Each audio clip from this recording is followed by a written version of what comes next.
ओम श्री गुरुवे नमः। ओम शांति ही शांति ही शांति ही। प्रणाम भगवान। भगवान अभी हमारा सत्संग मुंडक सुधा मुंडक उपनिषद प्रवचन श्री स्वामी अखंडानंद सरस्वती जी महाराज द्वारा विरचित और स्वामी जी ने प्रवचन के माध्यम से व्याख्या की है। तो प्रवचन नंबर 9 मंत्र नंबर 1 से 12 प्रथम मुंडक द्वितीय खंड से सत्संग लेते हैं भगवान, एपिसोड नंबर 2। तो स्वामी जी बताते हैं कि अब दूसरे में अपराविद्या का जो विषय है, धर्म कर्म का उनको थोड़ा संक्षेप में बताते हैं, क्योंकि उसकी परीक्षा करनी है, माने जांच करनी है कि अपरना विद्या आत्मज्ञान में कितनी उपयोगी है। किसी ने कहा, भाई प्राविद्या से आत्मा का ब्रह्म ज्ञान होता है, तो अपराविद्या तो बिल्कुल छोड़ दो। तो कहते हैं कि अपराविद्या को छोड़ना नहीं, अपराविद्या भी अंतःकरण शुद्धि में साधन है, इसलिए उसका भी उपयोग कर लेना, जांच कर लो। तो आपको हम पहले एक बार ये जो कर्म प्रतिपादक मंत्र हैं उनका अर्थ पहले सुना देते हैं। तद तत् सत्यम मंत्रेषु कर्माणि कवयो यायन् पश्यन्तानि त्रेतायां बहुधा संततानि तान्याचरत नित्यं सत्यकामा एष वः पंथा सुकृतस्य लोके यदा लेयायते हर्ष्य समृद्धे हव्यवाहने तद अज भागवन रे अणुहुति प्रतिपादयेत यस्य अग्निहोत्रम दर्शम पौर्णमास मच अतुर्मास्यमन ग्रेयण मिति थितिर्विजितम च अहुतम वैश्वदेव मविधना होता है मास्तमासत्यस्य लोकाहिन अस्ति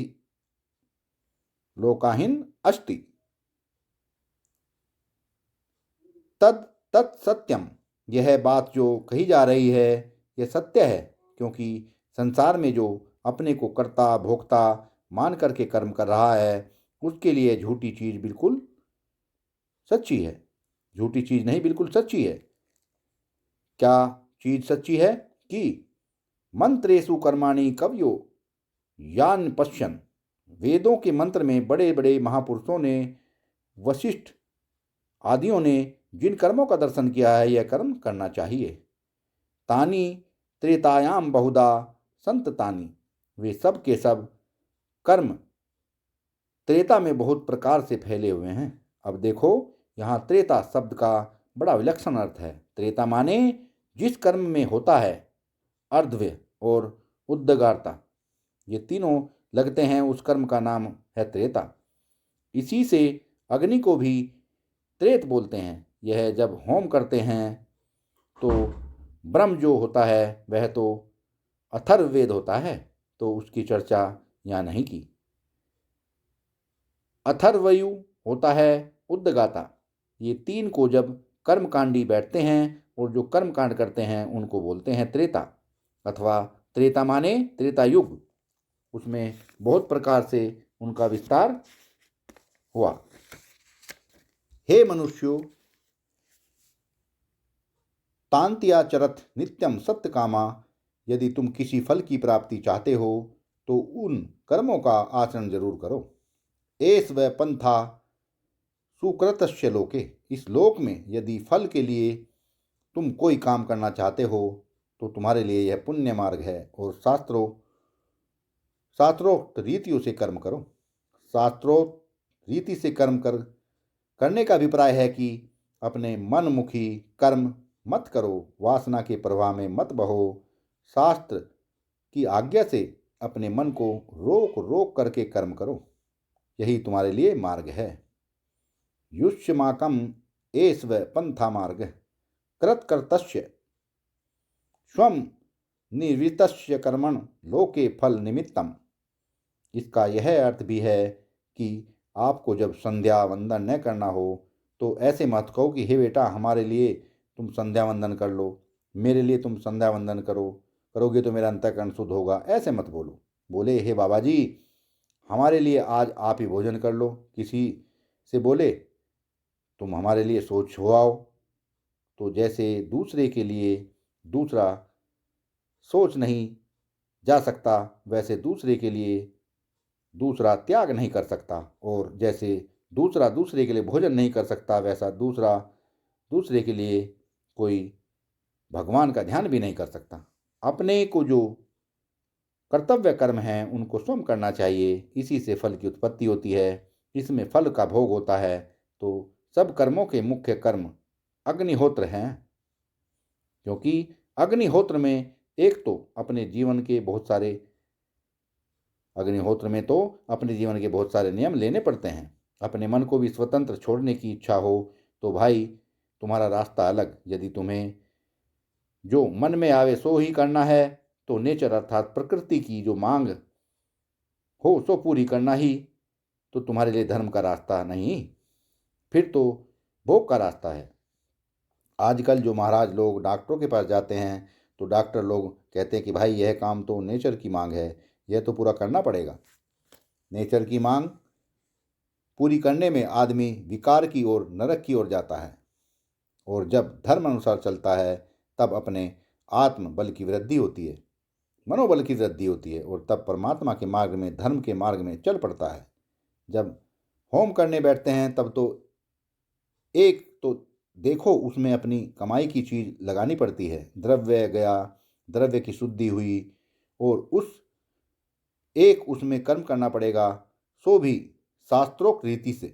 तो कर्म की शुद्धि हुई, उसमें स्वाध्याय करना पड़ेगा तो मन की शुद्धि हुई, और उसमें देह की मृत्यु के बाद भी इसका फल मिलता है, ऐसा विश्वास होने से देहा अतिरिक्त आत्मा है, यह फल हुआ। तो यदा ले आयते हर्च्य, जब अग्नि प्रज्वलित होती है और जैसे कोई भी जीव लपलापा रहा हो, ऐसे जब अग्नि लपटों को लपेटने लगती है, खूब ईंधन डाल देने के बाद अग्नि प्रज्वलित हो रही है, यह हव्य वाहन है। माने हव्य को देवता तक पहुंचाता है अग्नि। हव्य माने हवन की जो सामग्री है उसका जो वाहन हो, मनुष्य के घर से उठाकर देवता के घर जो पहुंचावे उसका नाम है हव्य वाहन। हव्य वाहन माने अग्नि। तद ज्याभागवंतरेण, आज्य भाग के बीच में आहुति देना।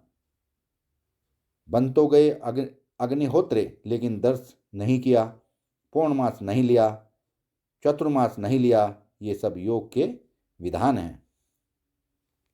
ये जैसे पर्व आते हैं, है ना, जैसे आज संक्रांति है, आज पूर्णिमा है, जैसे संध्या वंदन नित्य कर्म है, जैसे संक्रांति के दिन जो काम किया जाता है उसको नैमित्तिक कर्म बोलते हैं। नित्य नैमित्तिक कर्म न करने से प्रत्यवाय होता है, काम में कर्म न करने से प्रत्यवाय नहीं लगता। जैसे बेटा पैदा करने के लिए कोई यज्ञ करना है, अगर आप नहीं करें तो कोई पाप नहीं लगेगा, लेकिन संध्या वंदन न करें तो पाप लगता है। संक्रांति के दिन स्नान न करें तो दान न करें, जप न करें तो पाप लगता है। यह संक्रांति जो है यह नैमित्तिक कर्म है, यह फल प्राप्ति के लिए नहीं होता, यह कर्तव्य को पूर्ण करने के लिए होता है। लोग कहते हैं कि निष्काम कर्म। अब संक्रांति के दिन स्नान तो करेंगे नहीं, बोले यह हमको बताएं कर्म निष्काम कैसे होते हैं। अरे भाई संक्रांति के दिन निष्काम स्नान करो, संक्रांति के दिन दान तो करोगे नहीं। बोले दान करने से क्या फल होगा, पहले यह बताओ, तब दान करेंगे। तो पाँव से चलकर गंगा जी जाओगे और वहाँ दान करोगे धन का, वहाँ थोड़ा ठंडा धन का वहाँ थोड़ा ठंड सहोगे, तपस्या होगी, वहाँ मन में पवित्रता का भाव आवेगा, यह क्या फल नहीं है। तो अग्निहोत्रे दर्श पौर्णमास चातुर्मास आग्रयण माने शर्त काल और इसमें जो इष्टियाँ की जाती हैं और घर में जो भोजन के समय आ जाए उसको खिलाना, अतिथि रोज थोड़ा हवन करना, रोज बलि बलिस्वेदेव करना और वह भी विधि पूर्वक करना, यह काम जो नहीं करना है, बोले असत्मातस्य लोकनहीनिति, उसको पाप लगता है महाराज। उसके 7 लोग 7 पीढ़ी को तकलीफ पहुंचती है अपने कर्तव्य का पालन न करने से। सत्संग को विराम देते हैं भगवान, आगे का सत्संग कर लेंगे। प्रणाम।